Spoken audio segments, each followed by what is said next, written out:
Dear students, welcome to my channel. My name is Lata and today our topic is the converse part of BPT means converse part of Thales theorem. तो बच्चों किसी भी theorem का जो converse part होता है that is reverse. किसी भी थ्योरम का रिवर्स मीन्स जैसे यहाँ पे स्टेटमेंट को देखते हैं. If a line divides any two sides of a triangle in the same ratio then the line is parallel to the third side.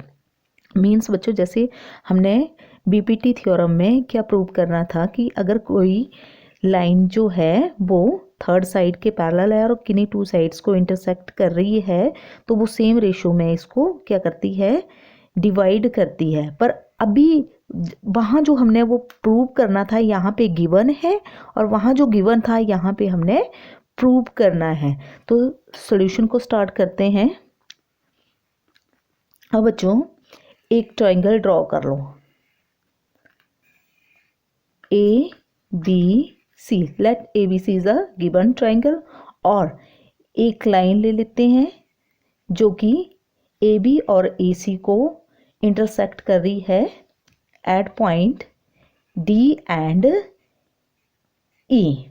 अब बच्चों हमें गिवन क्या है, A D upon D B या B D is equals to A E upon E C that is given to us. अब हमने prove क्या करना है, D E parallel to B C. तो इसको प्रूव करने के लिए हम क्या करेंगे, कंसीडर कर लेंगे कि डी ई बी सी के पैरेलल नहीं है. अगर डी ई बी सी के पैरेलल नहीं है तो कोई ना कोई लाइन तो बी सी के पैरेलल होगी. तो वो कंस्ट्रक्ट कर लेंगे, कंस्ट्रक्ट ड्रॉ कर लेंगे एक लाइन जो कि डी से पास हो रही है, डी पॉइंट से पास हो रही है और ए सी को इंटरसेक्ट कर रही है एट पॉइंट ई डैश. इस पॉइंट को नेम दे दो ई डैश. अब सबसे पहले सॉल्यूशन में बच्चों हम क्या लिखेंगे, given. What is given, A D upon D B is equals to A E over E C because it is given. If a line divides any two sides of a triangle in the same ratio, तो वो हमने लिख दिया. then part means you have to prove. तो हमने क्या prove करना है, to prove. अब बच्चों आपने प्रूफ वाले क्वेश्चंस में ये बात याद रखनी है, जो इफ वाला पोर्शन होता है वो गिवन होता है हमें और जो देन वाला पोर्शन आता है वी हैव टू प्रूव. अब यहाँ पे क्या प्रूव करना है हमने, D E parallel to B C. अब इसके लिए थोड़ी सी कंस्ट्रक्शन करनी पड़ेगी, जैसे यहाँ पे की कंस्ट्रक्शन. अब बच्चों जो भी हम अपनी तरफ से करते हैं कुछ भी ड्रॉ तो उसको आपने कंस्ट्रक्शन करके लिख देना है. अब आपने क्या कंस्ट्रक्शन की, draw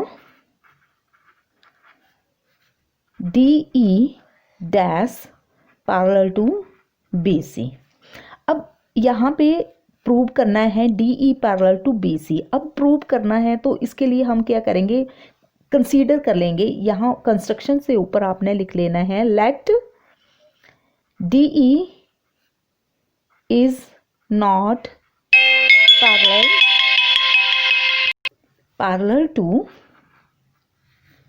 B C.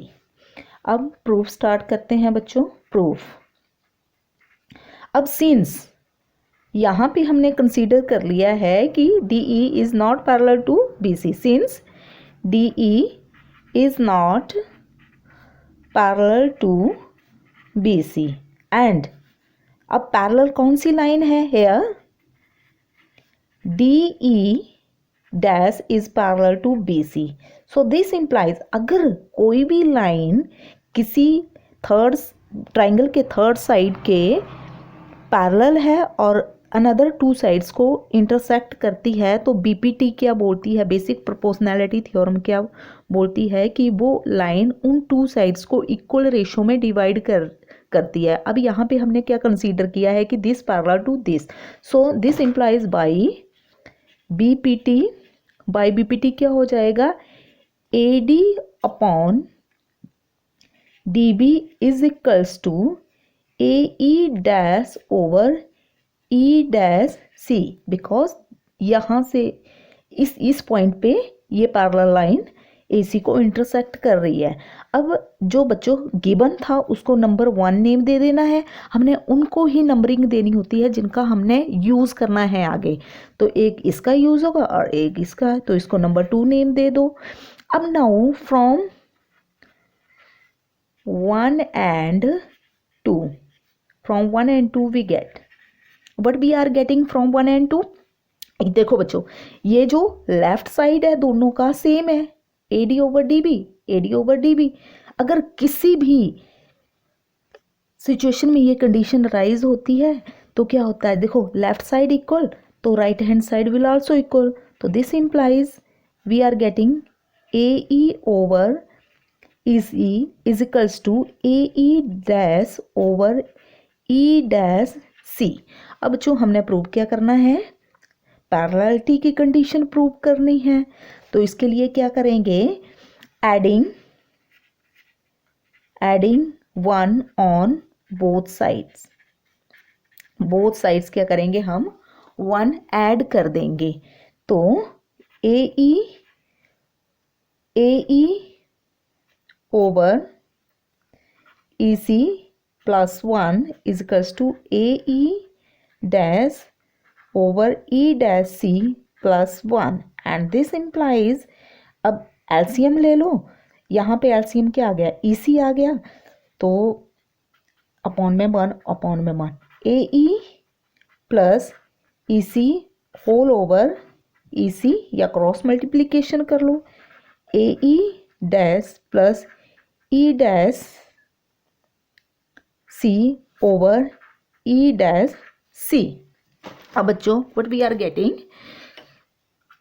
AE plus EC, अब EE सेम है तो ये आ गया AC over EC is equals to AE dash plus E dash C, E dash common है तो ये आ गया AC over E dash C। अब बच्चों AC ये भी न्यूमरेटर में है, ये भी न्यूमरेटर में है, AC से AC कैंसल आउट हो गया। अब बच्चों यहाँ पे क्या हमारा बच्चा 1 upon EC and 1 upon E dash C। अब क्रॉस मल्टीप्लीकेशन कर दो या ऐसे लिख सकते हैं, 1 upon EC is equals to 1 upon E dash C, cross multiplication कर दो तो दिस इम्प्लाइज ये क्या आ गया, E dash C is equals to E C। अब आप ऐसे भी ले सकते हैं, C से C सेम है या तो कैंसिल आउट, कन्वीनियंस के लिए ये दोनों आपस में कैंसिल, तो E dash is equal to E, या यहाँ पे देखो बच्चों फिगर में E dash E is equals to E dash C is equals to EC, means जितनी डिस्टेंस EC की है उतनी ही डिस्टेंस CE डैश की है, या E dash is equals to E भी लिख सकते हैं C को ओमिट करके। तो this implies E and E dash